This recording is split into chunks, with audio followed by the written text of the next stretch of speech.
right into the story. I was never so glad as to leave a town. We only remained there overnight. Then we were leaving the next morning. I was sealed with the others, awaiting to leave. The girl there is not trained of the circle, Jaden said, indicating me. She is owned by one of the circle. She will obey as she is told, Jaden. Danny told him. I was not sure what the big deal in all of this was. I was soon going to find out. We could take her back to camp with the others, Tony suggested. No, we cannot. We have not the time, nor can we chance where the Count is. She needs restrained, Jaden spoke up, saying, "Let's go," Scott said, and moved out of the hut. I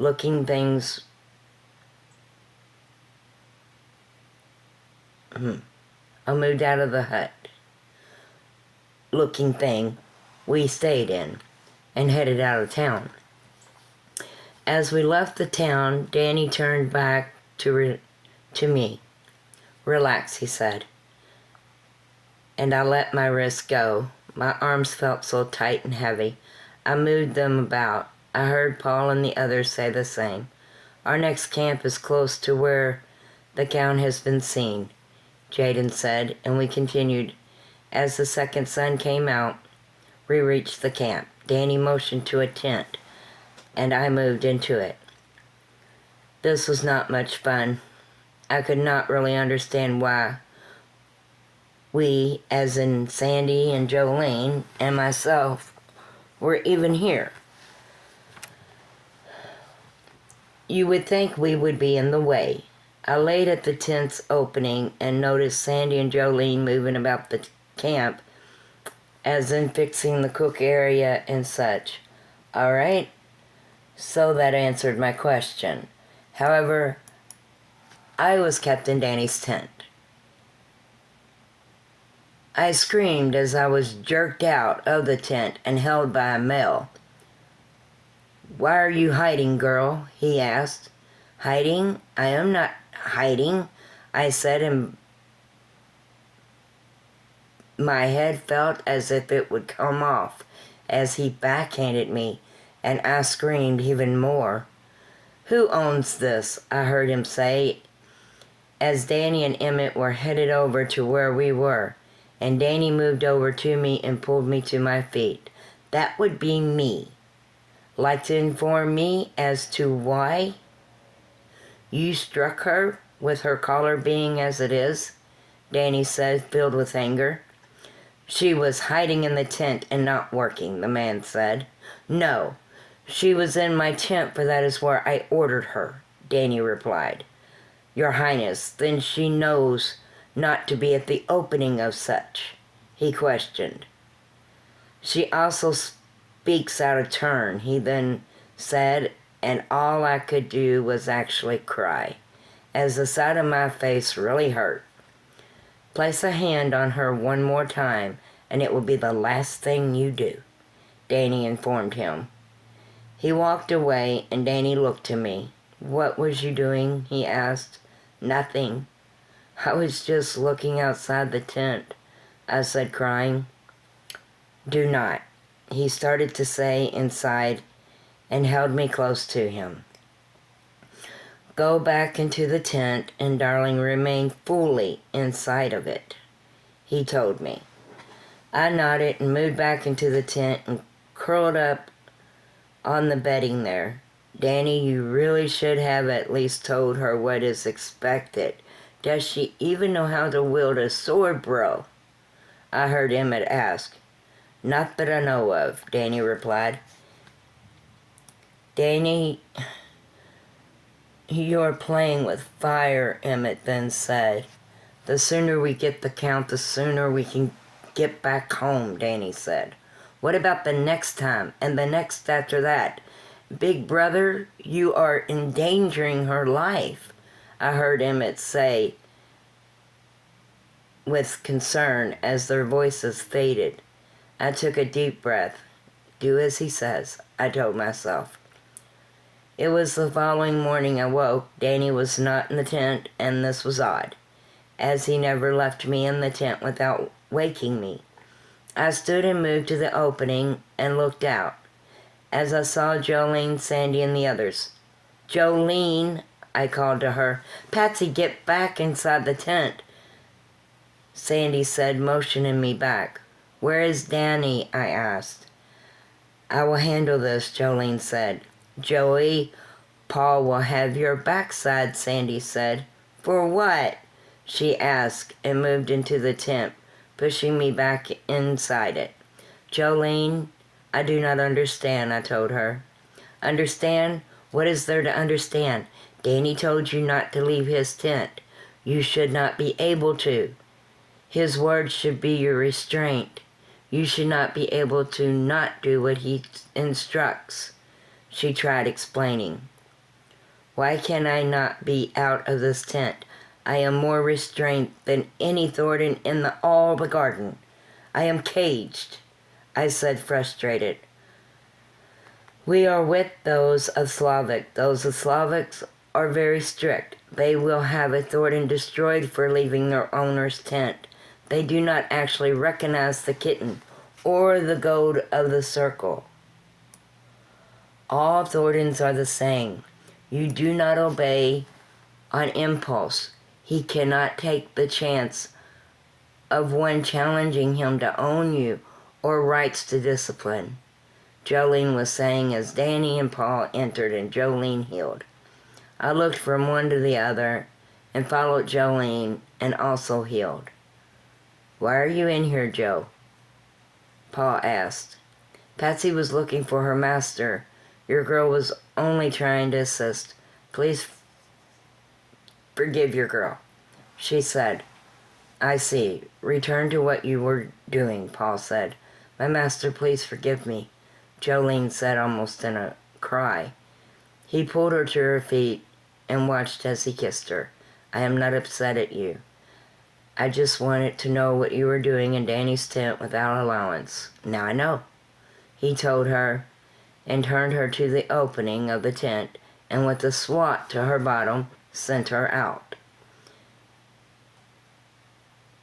"Patsy, you are going to have to remain in this tent, no matter what, darling," Danny said. "I woke and you were gone and I was startled. I only asked where you were," I said, not truly understanding all this. "Danny," I heard Emmett call, and he and Paul moved in a hurry outside the tent. I had to know what was going on, and so I moved to the opening and saw Emmett with another that was hurt and bleeding. I became worried even more as I watched them take out of the camp as Laura and the others moved to the man and was cleaning him up. Laura noticed me and motioned me back into the tent. I moved back inside and sat, worried now as to what was going on. I must have fallen asleep as I was jerked up and awake. Then I was thrown out of the tent to the ground. This was in one of the tents. "Caller reads Daniel Humberg," I heard the man say as I screamed.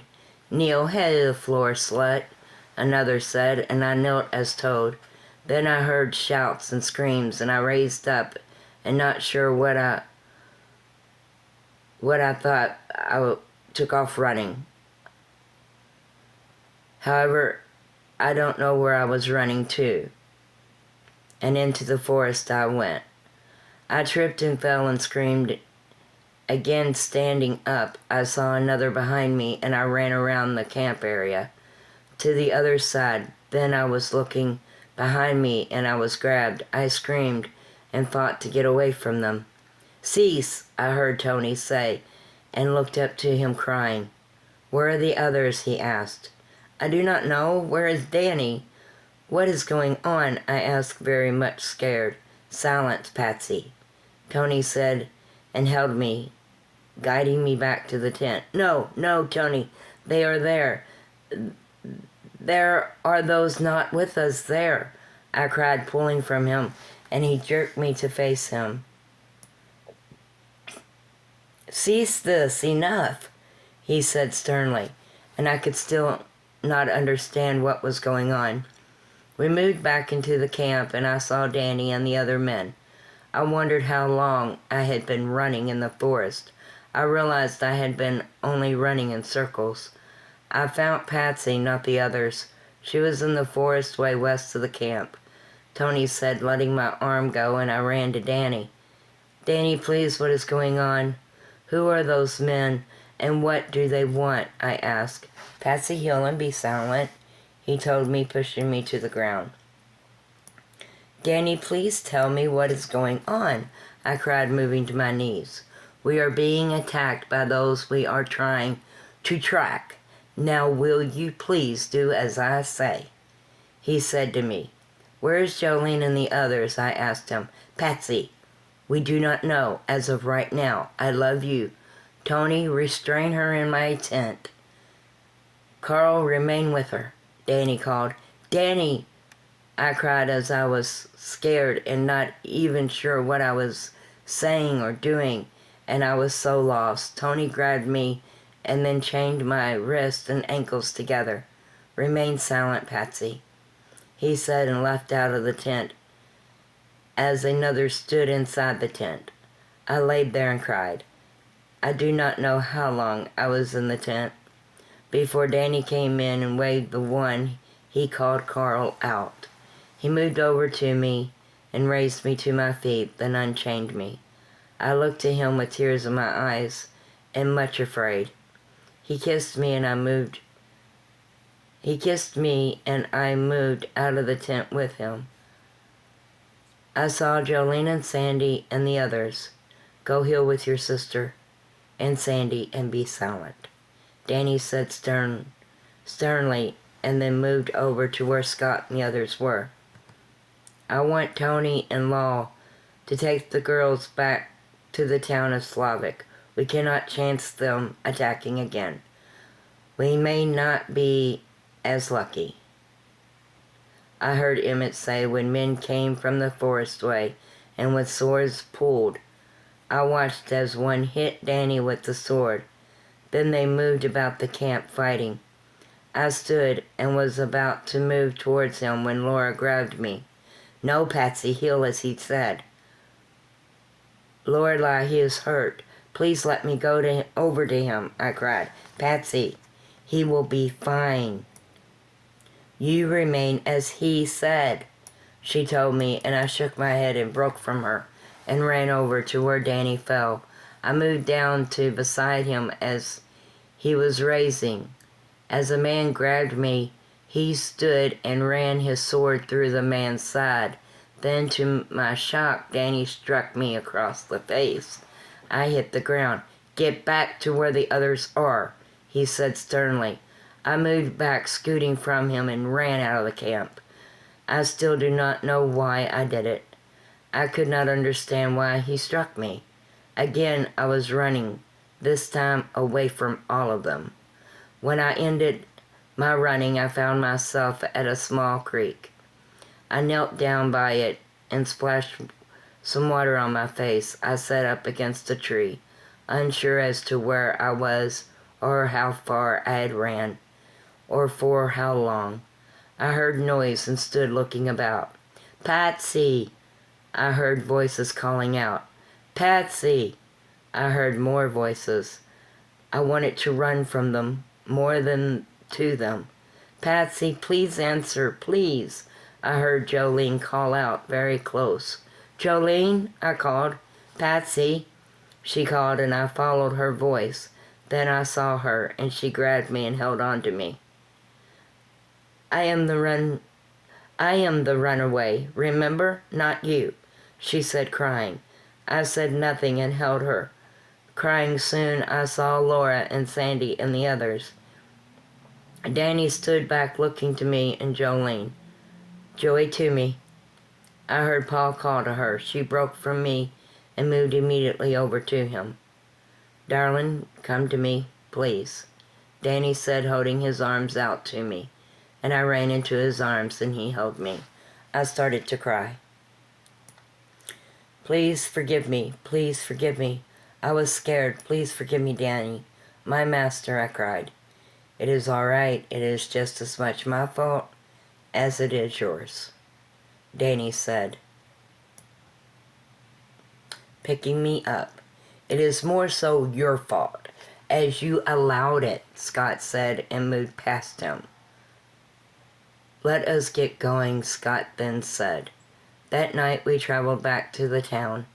Danny had me to lock my wrist and kept a hold of me as we walked through the town. In the morning hours, we would head back to Atlantis. The Count was not with us, as he challenged the Circle, and the Circle took his life. I could not wait to return home.